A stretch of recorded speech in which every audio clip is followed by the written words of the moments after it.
তখন অগস্ট, পুজো আরো 2 মাস বাকি। মনটা বেড়াতে যেতে চাইছিল, কিন্তু কোথায় যাব?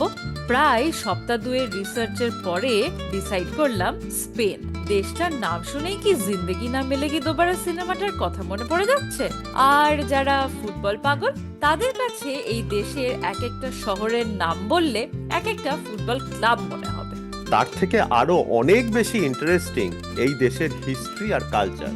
স্পেনে একসময় ইসলামিক রাজত্ব ছিল, আর তারপরে তারা খ্রিস্টান সাম্রাজ্যে ফিরে আসে। এর ফলে এই দেশের আর্কিটেকচারে এই দুই সভ্যতার এক অদ্ভুত মেলবন্ধন পাওয়া যায়।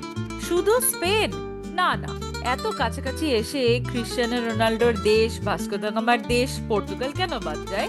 তাহলে এটা স্পেন পর্তুগালের ট্রিপের গল্প। কতদিনের ট্যুর প্ল্যান করলে? কতদিন রাত্রি ঠিক করার আগে যে কোনো ট্রিপের সব থেকে প্রথম স্টেপ হলো একটা অপটিমাইজেশন। কিভাবে প্ল্যান করলে সব মেজর সিটিজ প্লেসেস কভার করে এয়ারফেয়ারটা রিজনেবল রাখা যায়। এই ছুটিটা কালী পুজোর সময়, নভেম্বর মান্থে। স্পেন পর্তুগাল দুটো দেশ ইউরোপের একদম সাউথ ওয়েস্টে অবস্থান করার জন্য টেম্পারেচার এই সময় খুব একটা ঠান্ডা হয় না। প্লাস এটা হলো স্পেন পর্তুগালের অফ সিজন, তাই এয়ারফেয়ার আর হোটেলের দাম রিজনেবল, আর ভিড়ও অনেকটাই কম। আমাদের জন্য সত্যি একেবারে আইডিয়াল। জুন টু সেপ্টেম্বর এই সময় স্পেন পর্তুগাল যেরকম ভিড় থাকে সেরকমই গরম।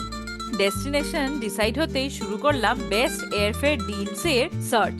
আমি প্রথমে সার্চটা শুরু করি স্কাই স্ক্যানার বলে একটা ওয়েবসাইটে। যেহেতু কলকাতা থেকে ডাইরেক্ট ফ্লাইট নেই, তাই আমরা ইদার মিডল ইস্ট অথবা দিল্লি বা মুম্বাই স্টপওভার নিয়ে ফ্লাইট বুক করার চেষ্টা করি।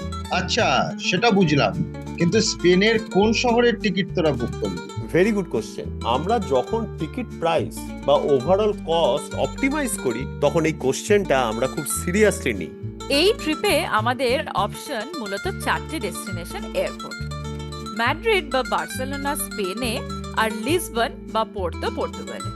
এরপর বিভিন্ন পারমুটেশন কম্বিনেশন করে আমরা ফাইনালি বেস্ট প্ল্যান পেলাম।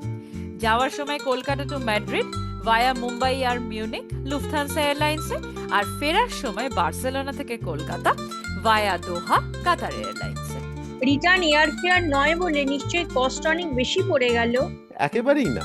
পার হেড রিটার্ন এয়ারফেয়ার 66,000-এর মতো, যেটা খুব সস্তা না হলেও এই রুটের স্ট্যান্ডার্ড এয়ারফেয়ারের থেকে খানিকটা কম। আর অ্যাডেড অ্যাডভান্টেজ হলো, যেহেতু যাওয়া আর আসা ডিফারেন্ট সিটি থেকে, তাই আমাদের একই শহরে দুবার ভিজিট করতে হলো না। খানিকটা সময় বাঁচলো, ইন্টারনাল ট্রাভেলের কষ্টও কমলো। মিনিমাম টিকিট প্রাইসের অপশন প্লাস ছেলের হলিডে লিস্ট দেখে আমাদের ফাইনাল ট্রিপ ঠিক হলো। আমরা 7 নভেম্বর রাতে ফ্লাইটে উঠবো। 8 নভেম্বর অ্যারাউন্ড 11টা স্পেনের টাইমে সকালে মাদ্রিদ পৌঁছাবো। আর 19 নভেম্বর আর্লি মর্নিং বার্সেলোনা থেকে স্টার্ট করব, আর 20th very early morning Kolkata back করব।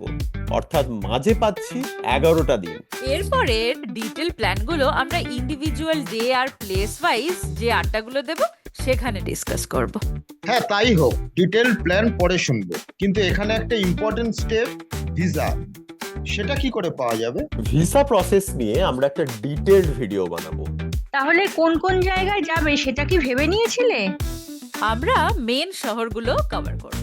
ম্যাড্রিডে নামলাম, সেখান থেকে সোজা পর্তুগালে পড়তো, সেখান থেকে লিসবন, তারপর ব্যাক টু স্পেনে সেভিয়া, মালাগা, ইবিজা আর বার্সেলোনা। এর মধ্যে মাদ্রিদ আর বার্সেলোনার রাত কাটানোটার মধ্যে একটা মজা আছে, সেটা পরে বলবো।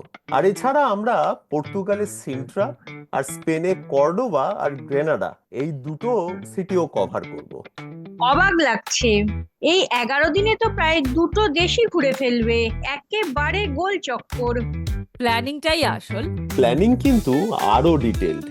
আমরা ট্রিপ শুরু করার আগে আরো অনেক কিছু প্ল্যান করি, যেমন কোথা থেকে বাস নেব, কোন স্টপে নামবো, কোথায় বড় ব্যাগ রাখার লকার পাবো, কোন রাস্তায় হাঁটবো, কোথায় ট্রেনে উঠবো, কিভাবে হোটেলে যাব, সেখান থেকে প্লেসেস অফ ইন্টারেস্টেই বা কি করে যাব।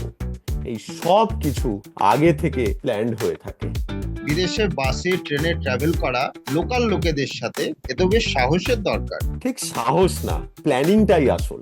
আমরা নেক্সট দিন একদম 7 নভেম্বর রাতের গল্প দিয়ে শুরু করব, নিয়ে ম্যাড্রিড শহরে ঘোরার গল্প করব। মাঝে ভিসা নিয়ে একটা ডিটেল ভিডিও থাকবে।